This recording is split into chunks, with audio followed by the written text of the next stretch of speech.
ओम शांति 30/6/2025 प्रातः मुरली। ओम शांति बाप दादा मधुबन। ओम शांति मीठे बाप दादा, मीठे बच्चे, हंजी मीठे बाबा। बाप आए हैं तुम्हें ज्ञान से शुद्ध खुशबूदार फूल बनाने। बाप आए हैं तुम्हें ज्ञान से शुद्ध खुशबूदार फूल बनाने। तुम्हें कांटे नहीं बनना है, कांटों को इस सभा में नहीं लाना है। प्रश्न, जो बच्चे याद की यात्रा में मेहनत करते हैं उनकी निशानी क्या होगी? याद की मेहनत करने वाले बच्चे बहुत खुशी में रहेंगे। बुद्धि में रहेगा कि अभी हम वापस लौट रहे हैं। फिर हमें खुशबूदार फूलों के बगीचे में जाना है। तुम याद की यात्रा से खुशबूदार बनते हो और दूसरों को भी बनाते हो। ओम शांति। बागवान भी बैठा है, माली भी है, फूल भी है। यह नई बात है ना। कोई नया अगर सुने तो कहेंगे ये क्या कहते हैं, बागवान फूल आदि क्या, यह क्या है?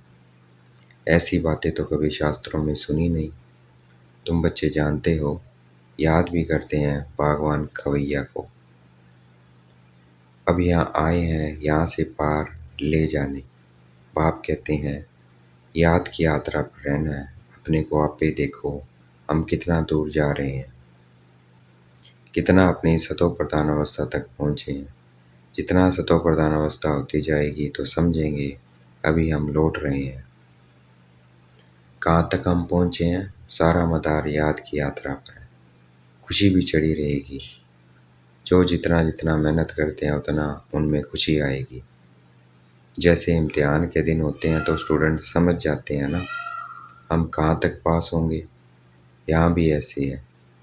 हर एक बच्चा अपने को जानते हैं कि कहाँ तक हम खुशबूदार फूल बने हैं। कितना खुशबूदार फिर औरों को बनाते हैं। ये गाया ही जाता है कांटों का जंगल, वह है फूलों का बगीचा। मुसलमान लोग भी कहते हैं गार्डन ऑफ अल्लाह। समझते हैं वहाँ एक बगीचा है, वहाँ जो जाता है उनको खुदा फूल देते हैं। मन में जो कामना होती है वह पूरी करते हैं। बाकी ऐसे तो नहीं है कोई फूल उठा कर देते हैं। जैसा जिसकी बुद्धि में है वह साक्षात्कार हो जाता है। यहाँ साक्षात्कार पर कुछ भी है नहीं। भक्ति मार्ग में तो साक्षात्कार के लिए गला भी काट देते हैं। मीरा को साक्षात्कार हुआ, उनका कितना मान है। वह है भक्ति मार्ग। भक्ति को आधा कल्प चलना है।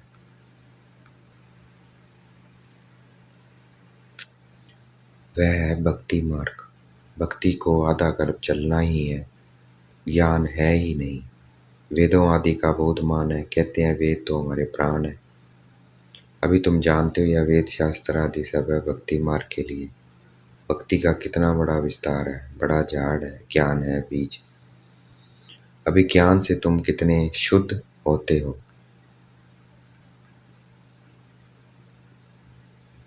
अभी ज्ञान से तुम कितने शुद्ध होते हो, खुशबूदार बनते हो। यह तुम्हारा बगीचा है। यहाँ कांटा किसी को भी नहीं कहेंगे, क्योंकि यहाँ विकार में कोई जाते नहीं है। कहाँ? स्वर्ग में तो कहेंगे इस बगीचे में एक भी कांटा नहीं है। कांटा है कलयुग में। अभी है पुरुषोत्तम संगम युग, इसमें कांटा कहाँ से आया? अगर कोई कांटा बैठा है तो अपने को ही नुकसान पहुंचाते हैं। संगम युग पे भी बाबा कहते कोई कांटा नहीं है। अगर कोई कांटा बैठा है तो वह अपने को नुकसान पहुंचाते, क्योंकि यह इंद्रप्रस्थ है ना। इसमें ज्ञान परियां बैठी है। तो ये इंद्रप्रस्थ है, इसमें ज्ञान परियां बैठी है, तो कांटा नहीं हो सकता है। ज्ञान डांस करने वाली परियां हैं। मुख्य मुख्य के नाम पुखराज परी, नीलम परी आदि आदि बड़े हैं। वह फिर नौरत्न गाए जाते हैं, परंतु यह कौन थे यह किसी को भी पता नहीं है। बाप सिर्फ कहते हैं मुझे याद करो। बाप सिर्फ कहते हैं मुझे याद करो। तुम बच्चों की बुद्धि में अब समझ है, 84 का चक्कर भी अभी बुद्धि में है। शास्त्रों में तो 84 लाख कह दिया है। मीठे मीठे सिगलते बच्चों को बाप ने समझाया है, तुमने 84 जन्म लिए हैं। अब तमो प्रधान से सतो प्रधान बनना है, कितना सहज है। भगवान वाच बच्चों प्रति माँ में कम याद करो। अभी तुम बच्चे खुशबूदार फूल बनने के लिए अपने को आत्मा समझ बाप को याद करो। कांटे नहीं बनो, यहाँ सब मीठे मीठे फूल हैं, कांटा नहीं। हाँ, माया के तूफान तो आएंगे। माया ऐसी घड़ी है जो झट फंसा देगी, फिर पछताएंगे हमने ये क्या किया, हमारी तो की कमाई सारी चट हो गई।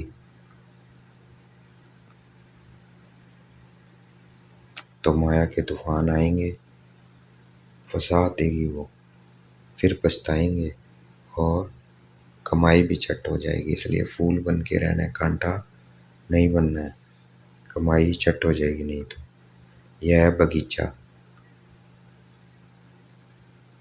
बगीचे में अच्छे अच्छे फूल भी होते हैं। इस बगीचे में कोई तो फर्स्ट क्लास फूल होते जाते हैं, जैसे मुगल गार्डन में अच्छे अच्छे फूल होते हैं, सब जाते हैं देखने। यहाँ तुम्हारे पास कोई देखने तो आएंगे नहीं। तुम कांटों के क्या मुंह दिखाएंगे, तुम कांटों को क्या मुंह दिखाएंगे। इसलिए गायन भी है, मूत पलिती कपड़ धोए। यहाँ तुम्हारे पास कोई देखने तो आएगा नहीं, तुम कांटों को क्या मुंह दिखाएंगे। गायन भी है, मूत पलिती कपड़ धोए। बाबा को तो जब साहब सुखमनी आदि सब याद थी ना, तो ये उसके अंदर था। जब साहेब सुखमनी साहेब में अखंड पाठ भी करते थे बाबा।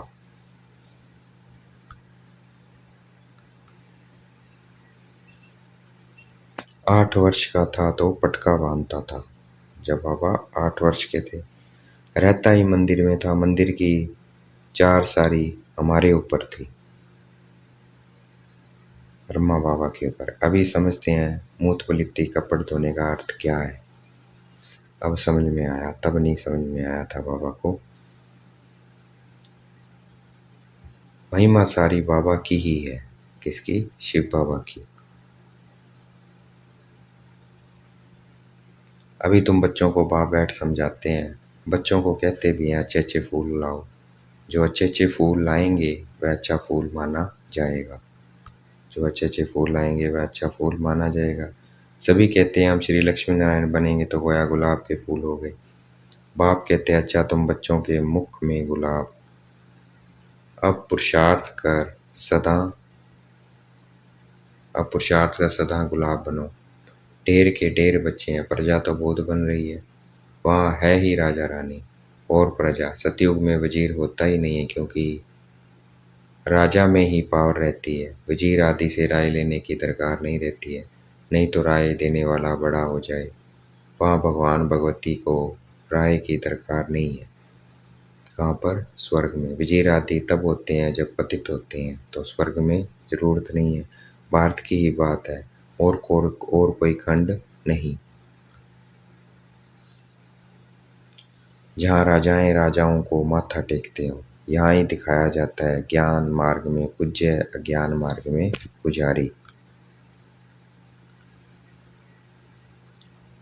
वह डबल ताज, वह सिंगल ताज। भारत जैसा पवित्र खंड कोई है नहीं। पैराडाइज बहिश था, तुम उसके लिए ही पढ़ते हो। अभी तुमको फूल बनना है। बागवान आया है, माली भी है, माली नंबरवार होते हैं। बच्चे भी समझते हैं बगीचा है, इसमें कांटे नहीं है, कांटे दुख देते हैं। बाप तो किसी को दुख नहीं देते, वह है ही दुख करता सुख करता। कितना मीठा बाबा है। तुम बच्चों को बाप पर लव है, बाप भी बच्चों को लव करते हैं ना। यह पढ़ाई है, बाप कहते हैं मैं तुमको प्रैक्टिकल में पढ़ाता हूँ। यह भी पढ़ते हैं, पढ़कर फिर पढ़ाओ तो और भी कांटे से फूल बने। भारत महादानी गाया हुआ है, क्योंकि अभी तुम बच्चे महादानी बनते हो। अविनाशी ज्ञान रत्नों का तुम दान करते हो। इसलिए ही भारत महादानी गाया हुआ है, क्योंकि अभी तुम बच्चे महादानी बनते हो, अविनाशी ज्ञान रत्नों का तुम दान करते हो। बाबा ने समझाया है, आत्मा ही रूप संत है। बाबा भी रूप संत है, उनमें सारा ज्ञान है, ज्ञान का सागर है परमपिता परमात्मा, वह अथॉरिटी है ना। ज्ञान का सागर एक बाप है, इसलिए गाया जाता है, सारा समुंदर शाही बनाओ तो भी कूटने वाला नहीं है। और फिर 1 सेकंड में जीवन मुक्ति का भी गायन है। तुम्हारे पास कोई शास्त्र आदि नहीं है, वहाँ कोई पंडित आदि के पास जाएंगे तो समझते हैं यह पंडित बहुत पढ़ा हुआ अथॉरिटी है, इसने सब वेद शास्त्र कंठ किए हैं। फिर संस्कार ले जाते हैं तो छोटेपन से ही फिर वह अध्ययन कर लेते हैं। तुम संस्कार नहीं ले जाते हो, तुम पढ़ाई की रिजल्ट ले जाते हो।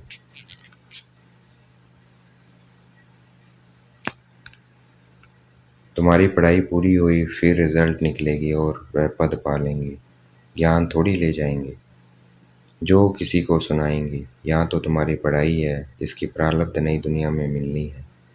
तुम बच्चों को बाप ने समझाया है, माया भी कोई कम शक्तिवान नहीं है। माया को शक्ति है दुर्गति में ले जाने की, परंतु उनकी महिमा थोड़ी करेंगे। वह तो दुख देने में शक्तिमान है ना, बाप सुख देने में शक्तिमान है, इसलिए उनका गायन है। यह भी ड्रामा बना हुआ है, तुम सुख उठाते हो तो दुख भी उठाते हो। हार और जीत किसकी है इनका भी मालूम होना चाहिए। बाप भी भारत में आते हैं, जयंती भी भारत में मनाई जाती है। यह किसी को भी पता नहीं है कि शिव बाबा कब आया, क्या आकर क्या किया था। नाम निशान ही गुम कर दिया है, श्री कृष्ण बच्चे का नाम दे दिया है।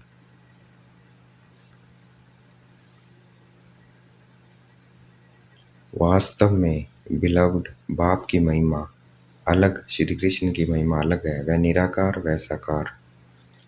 श्री कृष्ण की महिमा है सर्वगुण संपन्न, शिव बाबा की यह महिमा नहीं करेंगे। जिसमें गुण है तो उसमें क्या होगा, अवगुण भी होंगे, तो बाबा में तो कभी अवगुण होते नहीं है। तो शिव बाबा की ये महिमा नहीं करेंगे, जिसमें गुण है वह तो अवगुण भी होंगे, इसलिए बाप की महिमा ही अलग है। बाप को अकाल मूर्त कहते हैं ना, हम भी अकाल मूर्त है, आत्मा को काल खा नहीं सकता है। आत्मा अकाल मूर्त का यह तख्त है, हमारा बाबा भी अकाल मूर्त है। काल शरीर को ही खाता है, यहाँ काल मूर्त को बुलाते हैं, सतयुग में नहीं बुलाएंगे, क्योंकि वहाँ तो सुख ही सुख है, इसलिए गाते भी हैं, दुख में सिमरन सब करे, दुख में करे ना कोई।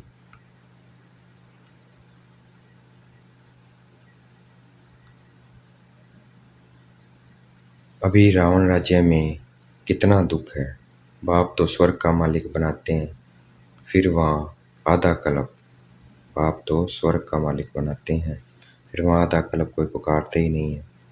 जैसे लौकिक बाप बच्चों को श्रृंगार कर वर्षा दे, खुद वानप्रस्थ अवस्था लेते हैं, सब कुछ बच्चों को देख कर कहेंगे, अभी हम सत्संग में जाते हैं, कुछ खाने के लिए भेजते रहना। ये बाबा तो ऐसे नहीं कहेंगे ना, ये तो कहते हैं, मीठे मीठे बच्चों, हम तुमको विश्व की बादशाही देकर वानप्रस्थ में चले जाएंगे, हम थोड़ी कहेंगे खाने के लिए भेजना। लौकिक बच्चों का तो फर्ज है, लौकिक बच्चों का तो फर्ज है बाप की संभाल करना, नहीं तो खाएंगे कैसे। यह बाप तो कहते हैं, मैं निष्काम सेवादारी हूँ, निश्चय कोई निष्काम हो न सके। भूख मर जाएं, हम थोड़ी भूख मरेंगे, हम तो अभोक्ता हैं। तुम बच्चों को विश्व की बादशाही देकर हम जाए विश्राम करते हैं, फिर हमारा पाठ बंद हो जाता है, फिर भक्ति मार्ग में शुरू होता है। यह अनादि ड्रामा बना हुआ है, जो राज बाप बैठ समझाते हैं। वास्तव में तुम्हारा पाठ सबसे जास्ती है, तो इजाफा भी तुमको मिलना चाहिए, इजाफा भी तुमको मिलना चाहिए। मैं आराम करता हूँ तो तुम फिर ब्रह्मांड के भी मालिक, विश्व के भी मालिक बनते हो, तुम्हारा नाम बड़ा होता है। यह ड्रामा का राज भी तुम जानते हो, तुम हो ज्ञान के फूल, दुनिया में एक भी नहीं है।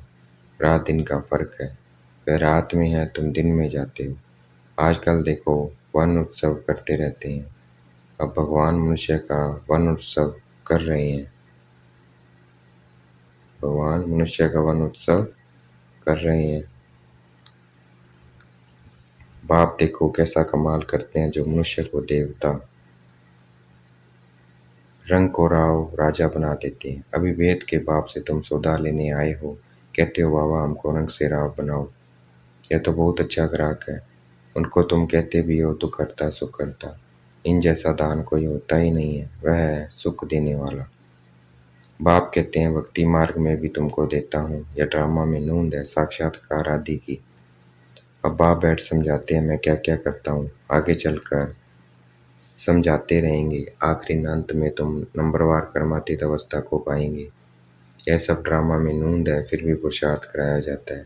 बाप को याद करो, बराबर ही है, महाभारत लड़ाई भी है। सब खत्म हो जाएगा, बाकी भारतवासी ही रहेंगे, फिर तुम विश्व पर राज्य करते हो।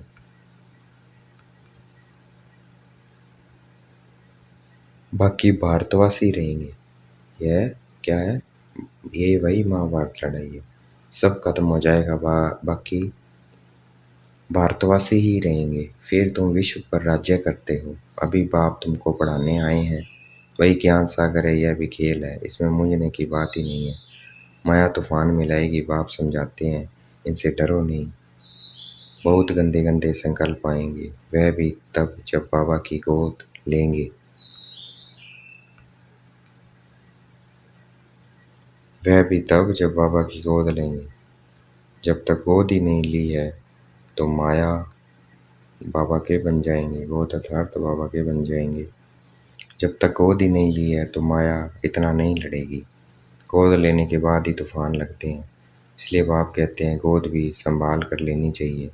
कमज़ोर है तो फिर प्रजा में आ जाएंगे। रजाई पद पाना तो अच्छा है, नहीं तो दास दासियाँ बनना पड़ेगा। यह सूर्यवंशी चंद्रवंशी राजधानी स्थापन हो रही है। अच्छा देखेंगे, बाप दादा हमें याद प्यार दे रहे हैं। मीठे मीठे सिकलते बच्चों प्रति माता पिता बाप दादा का याद प्यार और गुड मॉर्निंग। रूहानी बाप की रूहानी बच्चों को नमस्ते।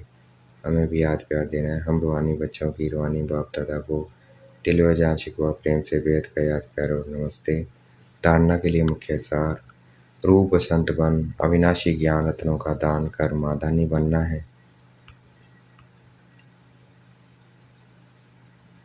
जो पढ़ाई पढ़ते हो वह दूसरों को भी पढ़ानी है। किसी भी बात में मूंझना व डरना नहीं है, अपनी संभाल करनी है। अपने आप से पूछना है मैं किस प्रकार का फूल हूँ, मेरे में कोई बदबू तो नहीं है। आज का वरदान देखेंगे, बाप दादा ने मस्तक पे हाथ रखा हुआ वरदान दे रहे हैं। दृढ़ संकल्प द्वारा कमजोरियां रूपी कलयुगी पर्वत को समाप्त करने वाले समर्थी स्वरूप हो। दिल शिकस्त होना, किसी भी संस्कार व परिस्थिति के विषीभूत होना, व्यक्ति व वैभवों की तरफ आकर्षित होना, इन सब कमजोरियां रूपी कलयुगी पर्वत को दृढ़ संकल्प की उंगली देखकर सदाकाल के लिए समाप्त करो, अर्थात विजयी बनो। विजय हमारे गले की माला है। सदा इस समृद्धि में समर्थी स्वरूप बनो, यही स्नेह का रिटर्न है। जैसे सकार बाप ने स्थिति का स्तंभ बनकर दिखाया, ऐसे फॉलो फादर कर सर्वगुणों के स्तंभ बनो। आज का स्लोगन है, साधन सेवाओं के लिए है, आराम पसंद बनने के लिए नहीं है। अव्यक्त इशारे, आत्मिक स्थिति में रहने का अभ्यास करो, अंतर्मुखी बनो। जैसे एटम बम में एक स्थान पर छोड़ने से चारों ओर उसके अंश फैल जाते हैं, एक एटम बम है और यह आत्मिक बम है। इसका प्रभाव अनेक आत्माओं को आकर्षित करेगा और सहज ही प्रजा की वृद्धि हो जाएगी। इसलिए संगठित रूप में आत्मिक स्वरूप में अभ्यास को बढ़ाओ। समृद्धि स्वरूप बनो तो वायुमंडल पावरफुल हो जाएगा। ठीक है, जैसे एटम बम एक स्थान पर छोड़ने से चारों ओर उसके अंश फैल जाते हैं, वह एटम बम है और यह आत्मिक बम है। इसका प्रभाव अनेक आत्माओं को आकर्षित करेगा और सहज ही प्रजा की वृद्धि हो जाएगी। इसलिए संगठित रूप में आत्मिक स्वरूप के अभ्यास को बढ़ाओ। समृद्धि स्वरूप बनो तो वायुमंडल पावर हो जाएगा। अच्छा, ओम शांति।